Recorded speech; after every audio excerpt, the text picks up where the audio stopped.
নাস্তা ভিন্ন কি তৈরি করা যায় সেটা দেখার জন্য যখন ইউটিউব স্ক্রল করছিলাম তখন প্রথমে চোখে পড়লো চিজ বল।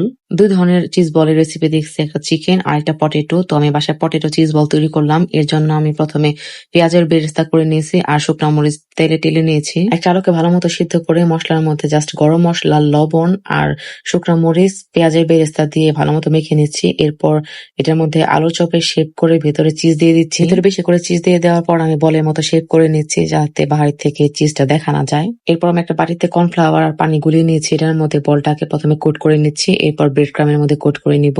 কর্নফ্লাওয়ারের মধ্যে কোট করে নিলে বলটা আর ভেঙে যাওয়ার কোনো সম্ভাবনা থাকে না আর ব্রেড ক্রামের জন্য বাইরে থেকে ক্রিস্পি মনে হবে। তো আমি চিজ বলগুলো তৈরি করে নিয়েছি। এরপর ডুবো তেলের মধ্যে একটা একটা করে সব সুন্দর করে ভেজে নিচ্ছি। এখানে বলগুলো অল্প তেলে ভাজা যাবে না, একটু বেশি করে তেল দিয়ে ভাজতে হবে যাতে ভেতর পর্যন্ত কুক হয়। এপিঠ ওপিঠ লাল করে ভেজে যখন চিজ বাইরে থেকে একটু গলা গলা মনে হবে তখন বোঝা যাবে যে এটা পুরোপুরি ফ্রাই করা হয়ে গেছে। বাসায় চিজ থাকলে অল্প সময়ের মধ্যে এটা তৈরি করে ফেলা যায়। এই চিজ বলটা খাইতে অনেক বেশি মজা। আপনারা চাইলে চিকেন দিয়েও তৈরি করতে পারেন। Thank you for watching.